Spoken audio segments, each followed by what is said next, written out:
Gente querida do terror, Nadna, sou Romário Filho e acredito ser conversando o que a gente se entende. Conversemos então. E hoje? Hoje vamos conversar sobre o quê?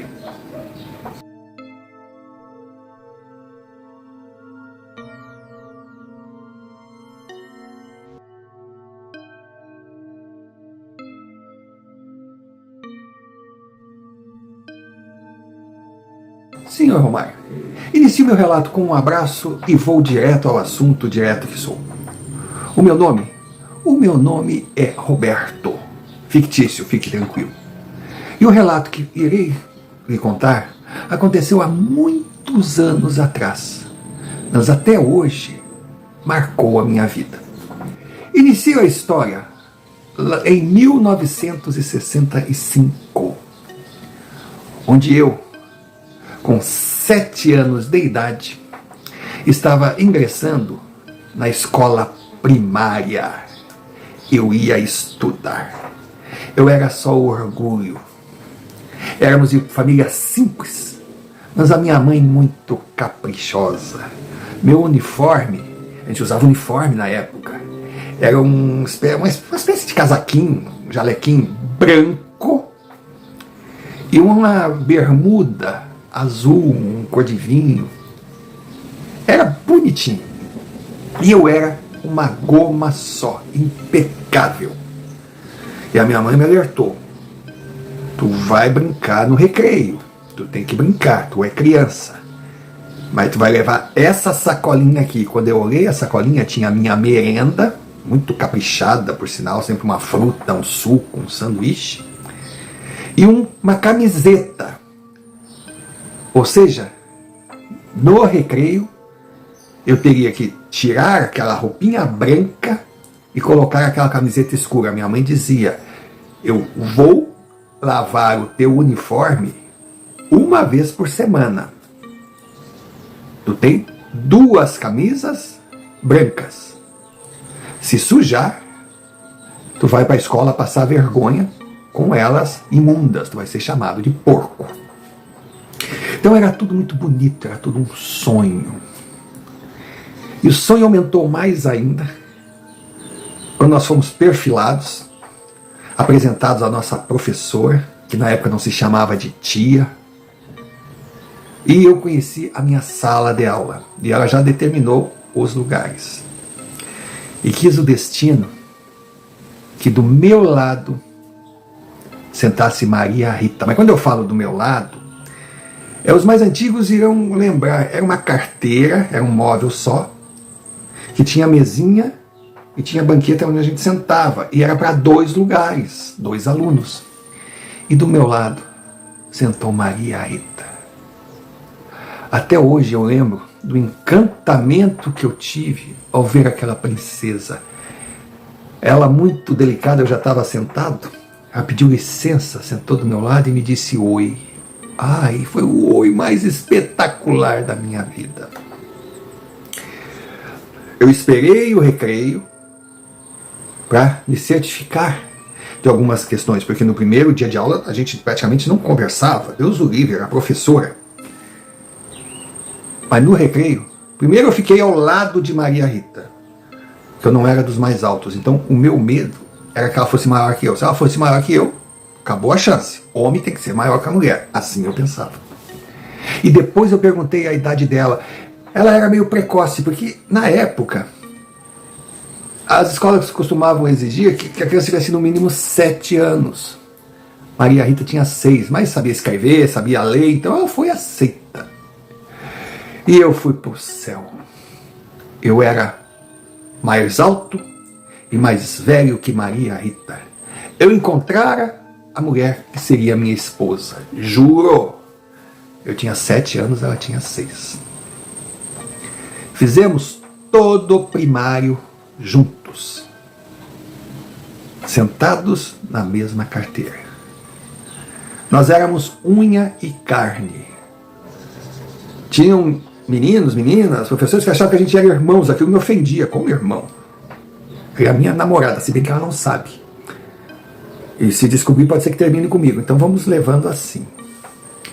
Terminamos o primário. Terminamos o primário, hora de ir para o ginásio, que eram 5 anos de primário, e depois vinha a primeira, segunda, terceira, quarta série ginasial. Só que ali nos separaram, não de escola, mas de classe. Então a gente se encontrava só no recreio. Nossa, foi duro eu me acostumar sem ter Maria Rita sentada ao meu lado. Primeira série, segunda série, terceira série, quarta série. Tinham se passado 9 anos. Eu estava com 15 para 16. Ela tinha 14 para 15. E até hoje eu lembro o dia que eu chamei o pai de Maria Rita, que me recebia lá na casa dele direto. Eu era como um filho. As famílias se davam. Nervoso, eu estava nervoso.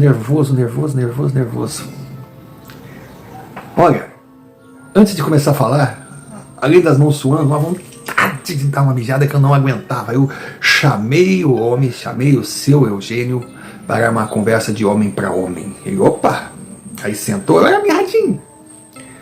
Pois não, meu filho, aí eu olhei, o senhor dá licença, eu vou no banheiro antes, para ver se eu não preciso interromper a conversa. Ele me olhava, a esposa dele me olhava. Maria Rita também ali não entendia nada. Aí eu sentei, mas até hoje eles falam da figura que eu estava. Eu estava na fatiota, perfumado. Nossa, chegava a feder a perfume. Aquele cabelo lambido, era uma coisa que passava na cabeça, não sei se era glostória, mas aquilo era lambido, se fizesse assim ficava... Bom, aí eu sentei e disse, olha, em primeiro lugar, quando eu lhe chamei para uma conversa de homem para homem, é porque o assunto é muito sério. Nossa, Maria Rita, eu estou aqui para pedir a mão da sua filha em namoro.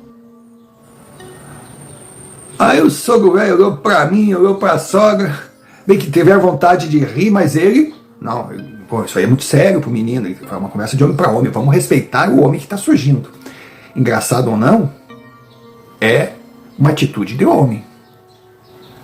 Maria Rita regalou o olho assim. O que você tem a dizer, Maria Rita? Ela, eu não sabia, pai, eu juro que eu não sabia. Ele disse que queria falar com o senhor, mas não me disse o que era, eu não sabia, eu digo, pronto. Vou levar uma porta na cara agora, vou passar vergonha, meu Deus do céu. Foi quando o sogro perguntou, mas o que você acha? Você quer namorar? Ah, eu quero, pai. Aí eu me enchi de evento. Eu fiquei muito feliz, eu olhei para ela, ela me olhou, aquela troca de olhares. Eu digo, eu sabia. Mas depois eu fiquei pensando, poxa, eu devia ter consultado ela antes. Eu sabia que eu estava fazendo alguma coisa errada, mas tudo bem. Fiz errado, mas deu certo. Aí eu continuei. O senhor pode ter certeza que está diante de um homem sério, responsável, e eu vou fazer a sua filha muito feliz. Nossa. Eu fico imaginando o que passou na cabeça do seu Eugênio. Mas ele foi muito sensato. Tá bom, meu rapaz. Eu ouvi o seu pedido. Eu vi a concordância da minha filha. Mas eu prometo pensar.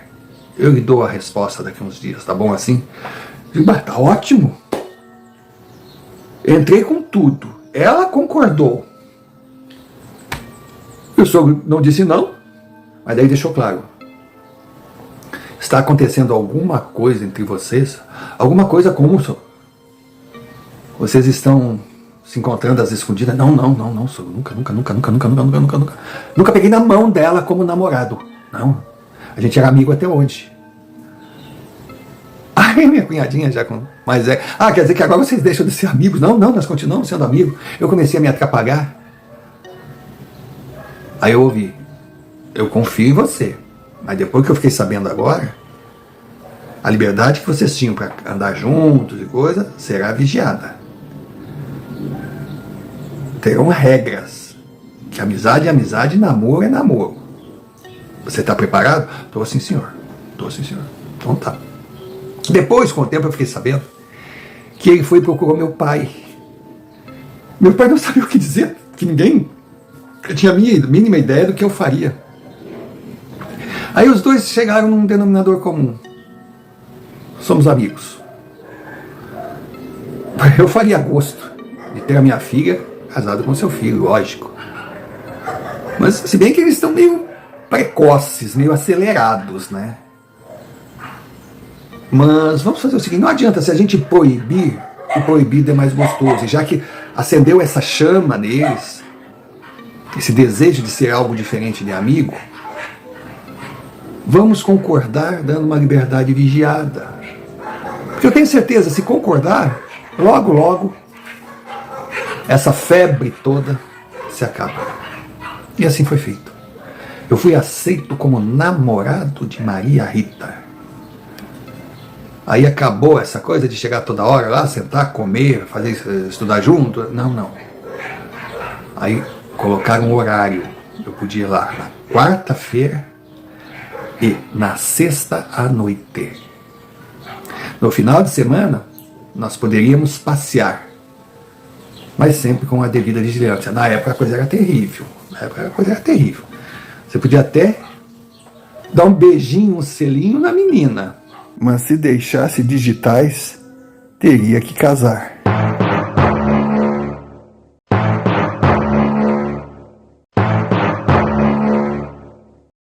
Mais uma vez peço desculpas por abrir esse parênteses e fazer um pedido. Para você deve ser uma chatice, mas para nós muito importante.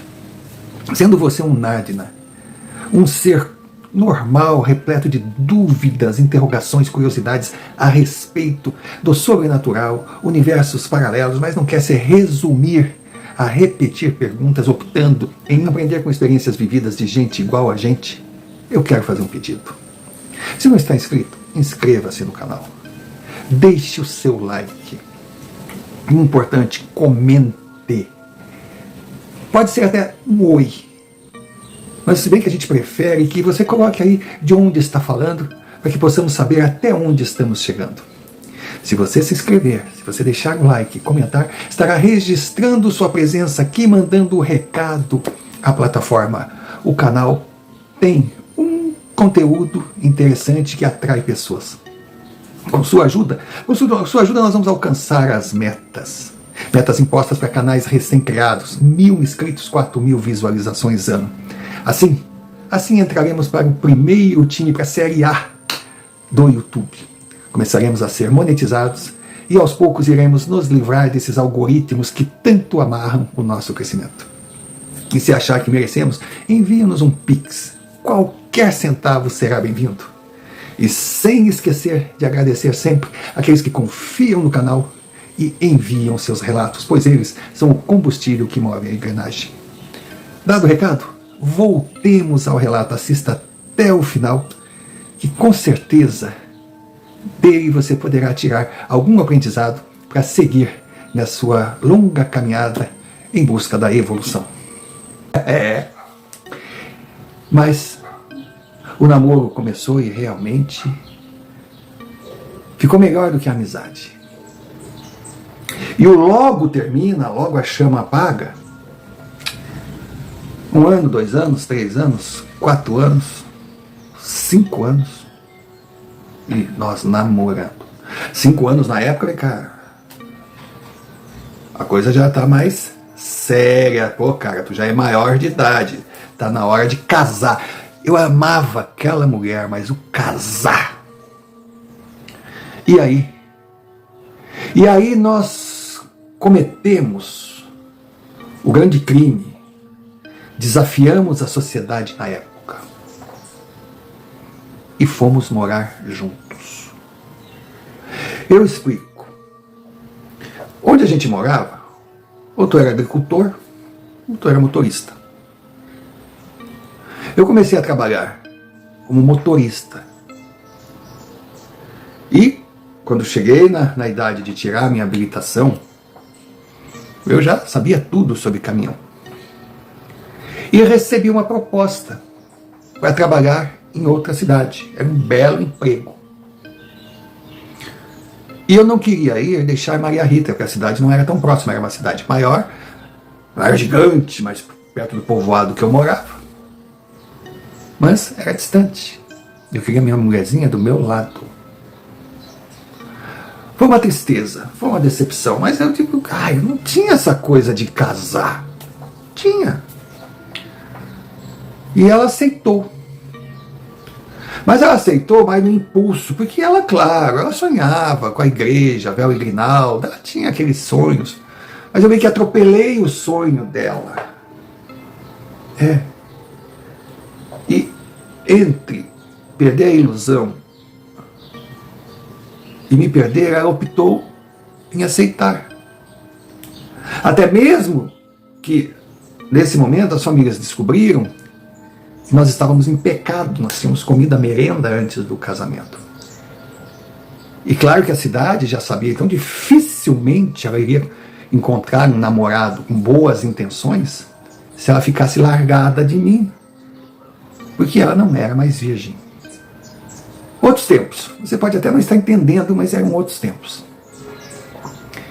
E nós fomos morar juntos.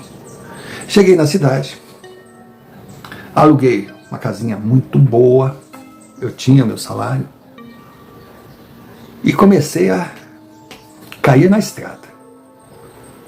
Eu ficava semanas longe de casa, e Maria Rita ali, cuidando da casa, sozinha, mas uma verdadeira companheira. Claro que quando eu chegava em casa, eu chegava com um apetite, os entendedores entenderão. Aí todo o cansaço ia embora. E num desses banquetes, a notícia: Maria Rita estava grávida. O meu primeiro filho. Eu seria pai aos 23 anos. Nossa, foi uma felicidade só. Foi uma felicidade só, e eu já passei a me preocupar. Poxa, o meu trabalho era muito bom. Era tão bom que esse meio tempo, com a ajuda do meu pai, com a ajuda do pai de Maria Rita, que ficou decepcionado com a minha atitude, mas continuava ajudando, apoiando, porque para ele o importante era a filha ser feliz, eu comprei uma carreta usada, muitos quilômetros rodados, mas era minha. E eu levantei aquela carreta, eu entendia muito de mecânica. Eu dizia que eu viajava no 1 por 1. Um na boleia e um embaixo dela consertando o motor. Mas ela estava linda. Modéstia à parte, ela estava linda. Eu não saía de cima daquela carreta. Maria Rita dizia: poxa, eu queria que tu dispensasse para mim a atenção e o carinho que tu dispensa para esse caminhão. Não é caminhão, mulher, é carreta. Então eu estava ganhando bem. Mas poxa, a minha mulher estava grávida. Ela encararia a gravidez sozinha? Não. Eu não teria assim tranquilidade na estrada.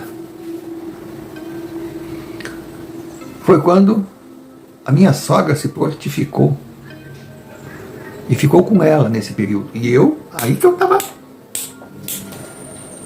Era 23 horas dormindo, 1 hora para mijar, comer e fazer outras coisas. Dormir era um detalhe. Novo, forte, empolgado, eu virei lua. Eu fiz dinheiro e graças a Deus a minha carretinha não ficava mais de boca aberta, soltando fumaça na beira da estrada, no acostamento. Poucos problemas, nada que eu não pudesse resolver. Poucas despesas. Estava dando tudo certo. Aí finalmente nasceu Eduardo. Ah, senhor. Início da década de 80, 1982. Nasceu Eduardo. Eu tinha o meu caminhão, a minha esposa e Eduardo. Ou seria o meu caminhão, Eduardo e a minha esposa. Eu não sei a ordem que me deixava tão feliz, mas eu estava feliz. Aí nessas idas e vindas, fui sair para viajar, Maria Rita já em casa com o nosso menino. Ela disse, ó, tu tem que se programar para o batismo do menino. Eu era de família católica, não tinha nada contra a igreja mesmo, pelo contrário, muitas vezes eu fui à missa, não. Eu não gostava da coisa do casamento, de chegar ali, a coisa toda, entendeu? Mas batismo, com certeza. Foi quando eu chego de volta, eu digo, e aí? Quando é que vai ser o batismo do Eduardo?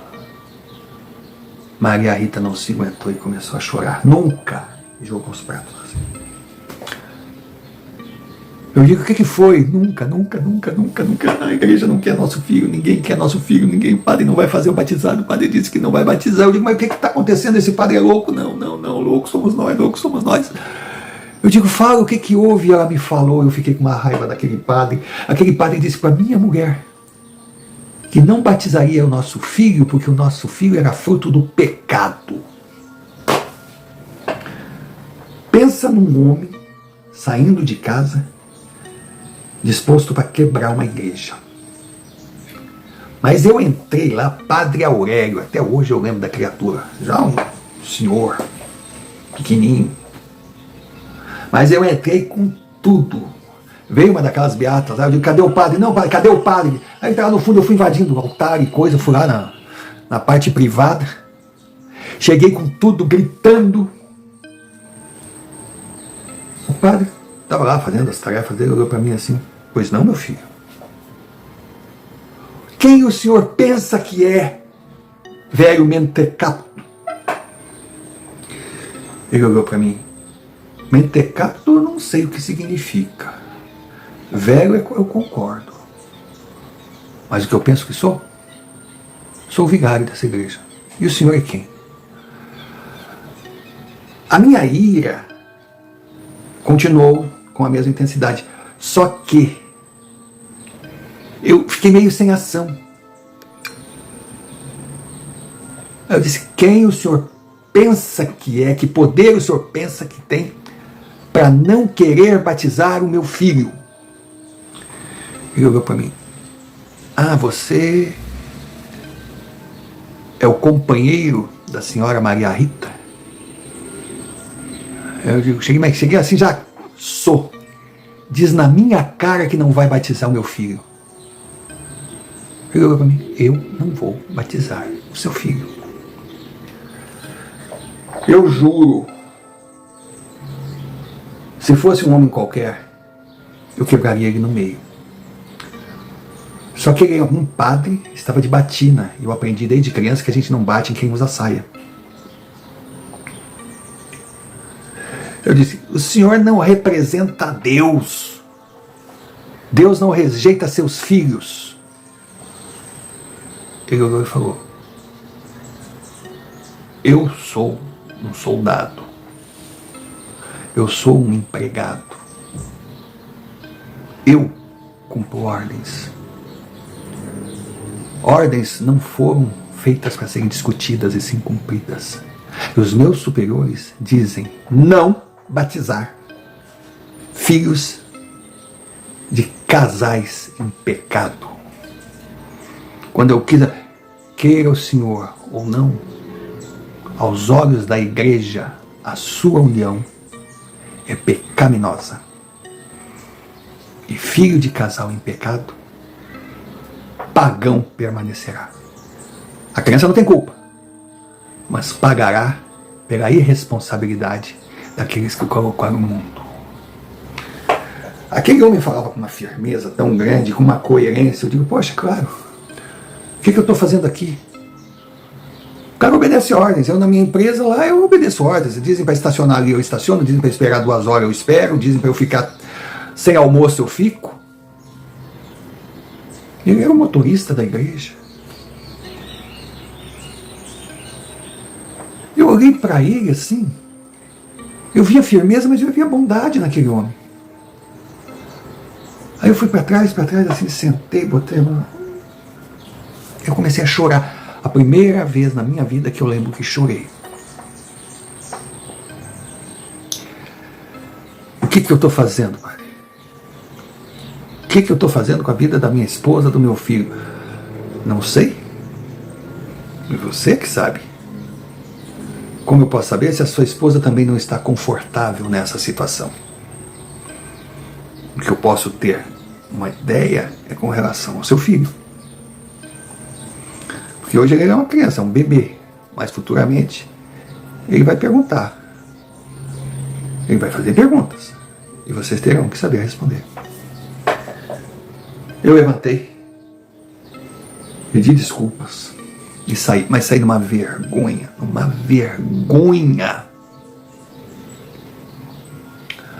Quando eu cheguei em casa, Maria Rita estava assim, nossa, desesperada, com medo que eu tivesse feito uma besteira.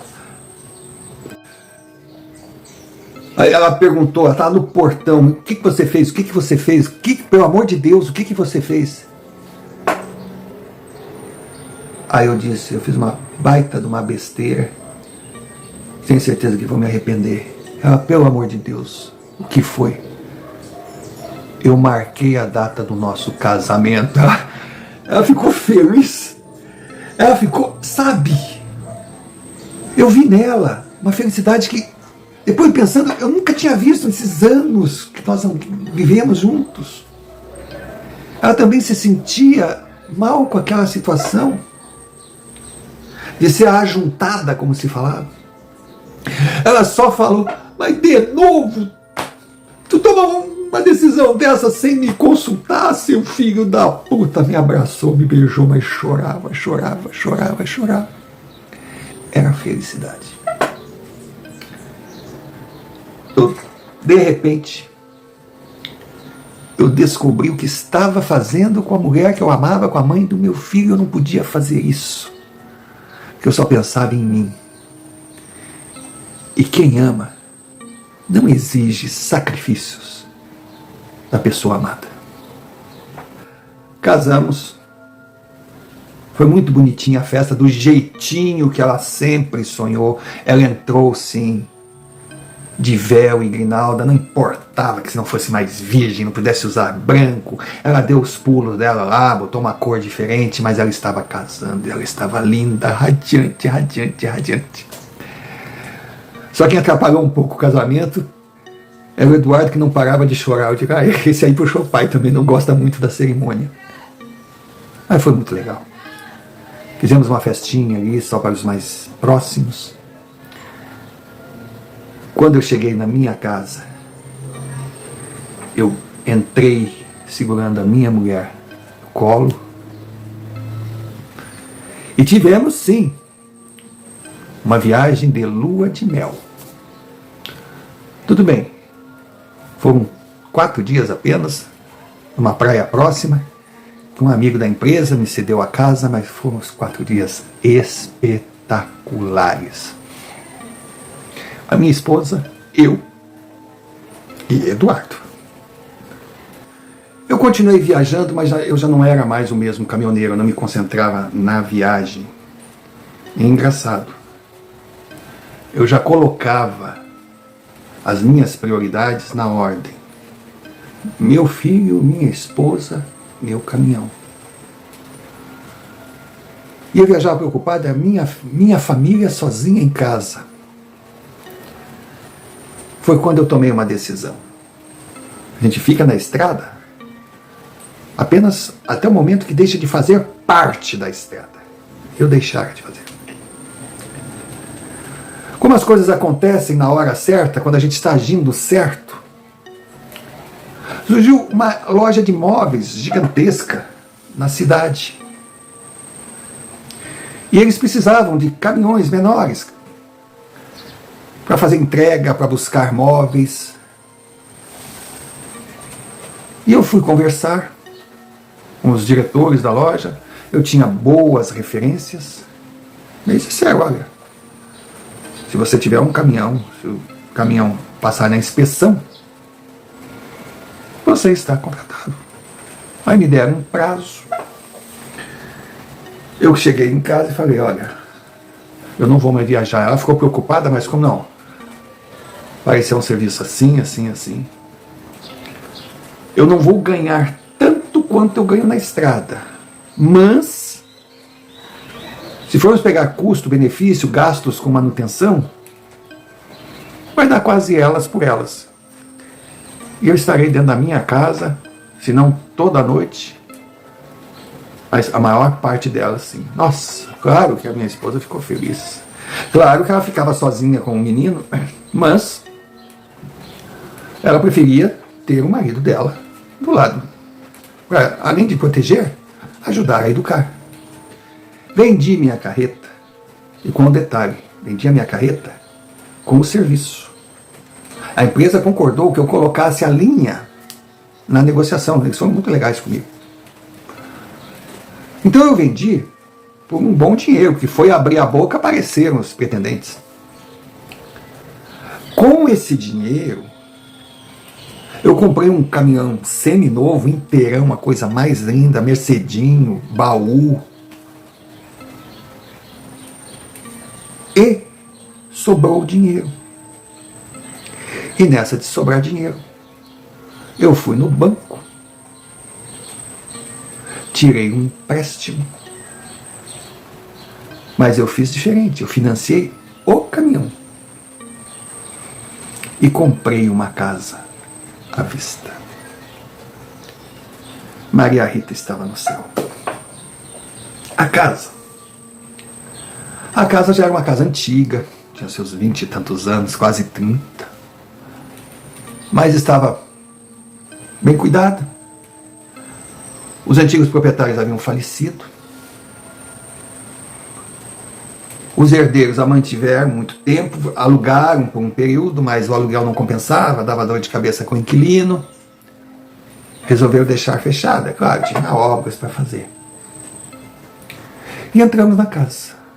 Nossa, eu estava entrando numa nova morada. Ai, Maria Rita estava entrando na casa dela e já fazia plano. Aqui eu vou botar essa cortina, aqui eu vou botar um quadro, aqui eu vou botar... eu digo, meu Deus do céu, vou ter que vender o caminhão e a casa para pagar a decoração, mas eu estava feliz com a felicidade dela. Era uma casa, uma sala grande, uma cozinha boa, um bom banheiro e 3 quartos. O nosso quarto, o quarto de Eduardo e um terceiro quarto. Ela montou um ateliê de costura, que ela queria ajudar nas despesas. E olha, ela tinha talento, a freguesia cresceu. E eu continuei fazendo as minhas entregas, indo, voltando, contratei um ajudante, o Joãozinho. Molecão, 16 anos, sabe, doido para trabalhar, forte. O Joãozinho virou meu parceirinho, virou um filho mais velho, ele ia lá em casa, ele almoçava e coisa. Aí um dia a gente, sabe, fazendo entrega para almoçar, ele disse, posso te perguntar uma coisa? Eu digo, pode. Tu tem prestado atenção no Eduardo? Eu digo, o que tem o Eduardo? Realmente eu sempre fui muito trabalho. Não, o Eduardo fica com aquela capa, achando que voa para todo lado. Ele disse, sim, ele disse que ele é o super-homem. Mas isso é normal. Criança é assim mesmo. Eu, quando eu tinha a idade dele, eu era o Batman. Aí o Joãozinho disse, mas ele fica conversando o tempo todo, parece que tem alguém do lado dele. Eu digo, sério?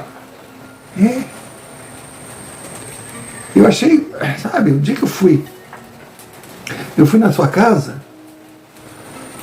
quando eu fui saindo assim, porque o quintal era gigantesco, a grande vantagem de cidade interior é que a casa pode ser até meia boca, mas o quintal é maravilhoso, tinha frutas e tinha um pé de abacate. Que aquilo é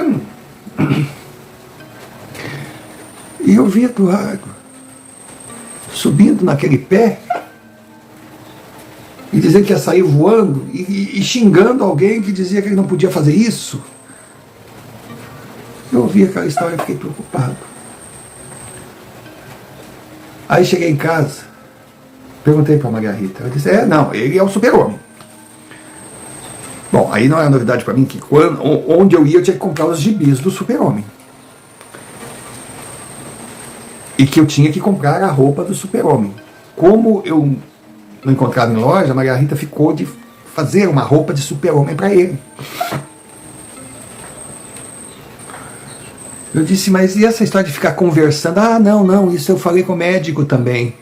O médico disse que é normal, principalmente crianças assim, filho único.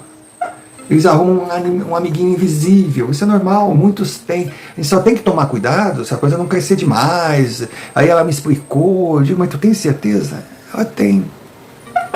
Tá. Aí passado um tempo,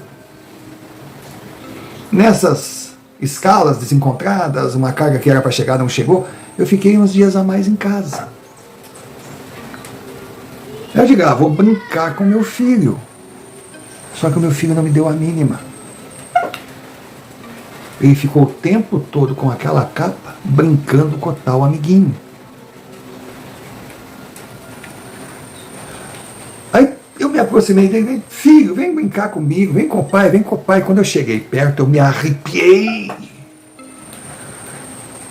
As árvores, assim, começaram a se movimentar. De repente, eu não sei, eu achei que era reflexo do sol, que era uma coisa assim, que eu estava na varanda, assim, não estava na sombra, eu fui para o sol, talvez tenha ofuscado meus olhos. Eu vi atrás do meu filho aquela figura. Parecia uma fumaça branca. Assim. Eu me arrepiei todo. De repente, o Eduardo olhou, volta aqui, vem aqui. Aí virou para mim com raiva, viu o que você fez? Você mandou ele embora, ele é meu amigo, volta aqui, vamos brincar, volta aqui. Cara, aquilo me assustou. Meu Deus, eu era homem de estrada, eu encarei muita coisa feia. Bom, aqui no canal a gente vê, né, tem muitas histórias de caminhoneiros, realmente a estrada é terrível. É um tapete recheado de imprevistos. A cada curva um novo destino. Eu testemunhei muita coisa na estrada. Eu lembro até hoje um acidente que um ônibus entrou com tudo. O caminhão fez uma ultrapassagem equivocada. Pegaram de frente assim, morreu gente pra caramba. E eu tava passando, era às 8 horas da noite, assim, eu via aqueles lençóis com aqueles corpos ali, eu via gente socorrendo e eu via um monte de criaturas, sabe? Criaturas andando em volta, assim. Eu pensei, o que é isso, meu Deus do céu? Aí digo, já sei o que é. Eu vou parar para dormir, estou vendo coisas. Então a estrada, eu já estava preparado. Não seria a primeira criatura que eu enxergaria, mas com uma diferença. Eu estava em casa, descansado, e era o meu filho. Eu fiquei impressionado. Aí fui conversar com Maria Rita. Ela viu que eu estava transtornado. Eu disse que alguma coisa a gente tinha que fazer. Foi quando ela me confessou, ela não queria me preocupar, que ela já tinha levado Eduardo ao médico. Mas na cidade, pelo plano de saúde lá, na época era o tal de INSS, INPS, enfrentava fila, enfrentava madrugada para conseguir ficha e pegava um médico clínico geral que ouvia, não examinava nada e dava um remedinho lá. E ela não sabia o que fazer também. Eu disse, então vamos fazer o seguinte. Vamos a um psicólogo, vamos a um psiquiatra. Meu filho não é louco, ela disse. Não, eu também não sou, mas eu sei o que eu vi. E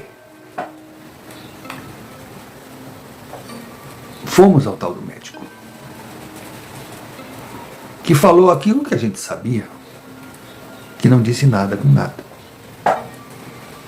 Foi quando eu lembrei daquele padre.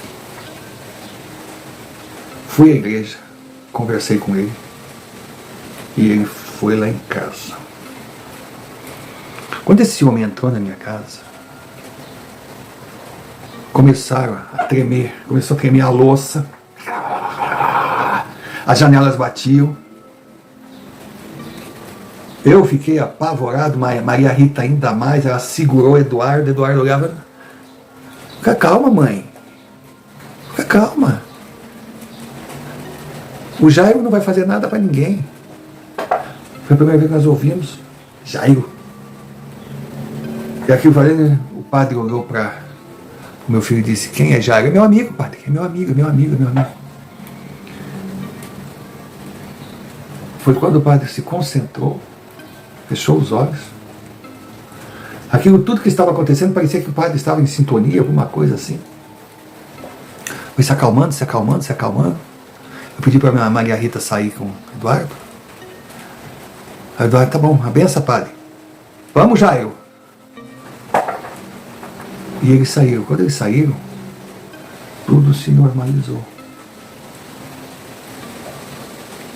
Aí eu perguntei para o padre: o que houve aqui? Ele disse: ó, meu filho, eu não sou especialista no assunto, não. Mas existe sim uma presença ao lado do seu filho. Mas o Senhor das Trevas, ele se apresenta para a gente de muitas formas. E muitas vezes ele pode ser um lobo em pele de ovelha. Para ele é fácil nos enganar. Mas eu não senti maldade nenhuma na presença. Mas se eu fosse você, eu procurava ajuda. Eu digo: mas padre, que ajuda? Não me faça essa pergunta. Eu sou funcionário da igreja. Eu não posso, não devo e não vou indicar nada fora dos muros da doutrina da igreja que eu represento. Bom, para mim aquilo ali ficou muito claro. Eu digo: tá bom, padre, mas por que tremeu tudo? Por que... Eu acho que o tal do Jairo pensou que eu vim aqui para expulsá-lo da casa. E ele ficou preocupado. Quando ele percebeu que não era. Não era, mas eu não vou querer meu filho crescendo, conversando com ninguém, com uma capa voando do lado pro outro. Foi quando ele disse de novo: então, procure ajuda. Procurar ajuda. Com um monte de entregas para fazer. Com um caminhão para cuidar. Com despesas de uma família que não são poucas. Com uma mulher que também estava trabalhando direto.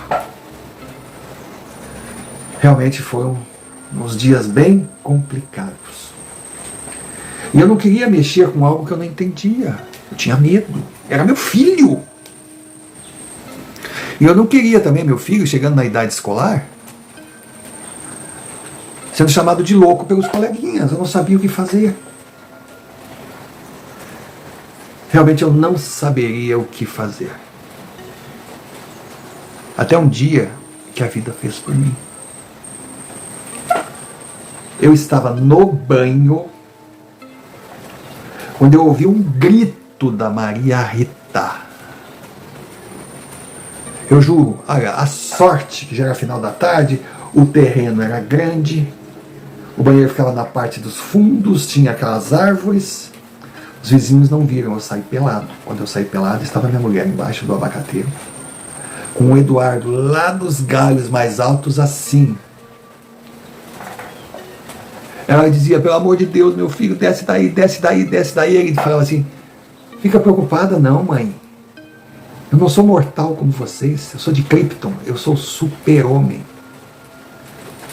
Eu disse: desce daí, moleque. Não, pai. Fica bem.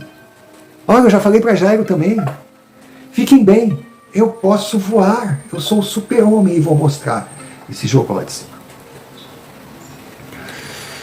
Olha, eu não vou calcular assim, não vou tentar dizer a altura daquela árvore. Mas dava quase 3 vezes os últimos galhos lá no alto, os últimos troncos, à altura da minha casa. E o Eduardo se jogou. Se jogou em queda livre. Maria Rita deu um grito. Não! Eu fiquei meio zonzo. Eu vejo a cena em câmera lenta. Eu imaginava que era algo da minha cabeça. Aí depois de tudo terminado, aquela fração de segundos desesperadora, eu vi meu filho deitado no chão. Era pedra.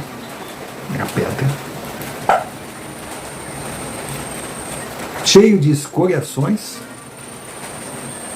com o braço quebrado, e com aquela criatura ajoelhada, acomodando. Era uma criatura de luz. Era a figura de um menino, mas um menino diferente. Ele estava acomodando assim o meu filho, dizendo: calma, meu amigo, tu vai ficar bem. Tu vai ficar bem. Tá doendo o braço? Viu? Desculpa, tá? Eu podia ter evitado que tu quebrasse teu bracinho. Mas vai ser bom para você. Que ao lembrar da dor dessa fratura, você vai entender que é um super-homem. É um grande homem. Mas não tem superpoderes. Primeira coisa que eu fiz foi olhar a Maria Rita. Ela também estava assim, ó. Ela também estava vendo. Aquela criatura levantou, olhou para nós, sorriu e disse: eu não tenho mais por que ficar aqui. Cuidem do meu amigo para mim. Eu vou tranquilo, por saber que ele está em ótimas mãos. Aí de repente, aquela coisinha, as árvores mexendo, e nós vimos o Eduardo meio que choramingando: mãe, pai. Aí eu não pensei mais em nada, eu peguei meu filho, levei para o hospital. De fato. Ele foi examinado, ele tinha algumas escoriações, mas só a fratura no braço. Aí quando eu contei a história de onde ele caiu, o médico não acreditou. Nossa, seu filho nasceu de novo. Uma queda da altura e da forma que o senhor está comentando, era para ele estar todo quebrado e até morto. E o senhor quer me dizer que só teve essa fratura? Foi Deus. Aí eu pensei: foi Deus. Foi um emissário de Deus. Foi um milagre. Meu filho estava vivo graças ao seu amigo invisível, que certamente o protegeu.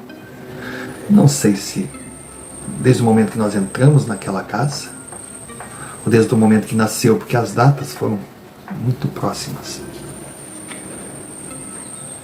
E aí eu fui pesquisar se tinha algum registro sobre Jairo. Pasme, senhor Amaro. Muitos anos antes, naquela cidade, a cidade que estava começando a se verticalizar na construção de um prédio que na época era altíssimo, tinha 6 andares. O prédio estava lá até hoje. Um menino, de uma forma inexplicável, despencou do último andar com o prédio em obras e teve morte instantânea. E até hoje foi uma comoção. Ninguém sabe explicar se ele caiu ou se ele se jogou lá de cima. A teoria mais aceitável é que ele deve ter caído, se desequilibrado e não conseguiu evitar a queda. Porque se jogar, por que se jogaria? Só se ele se considerasse um super-homem.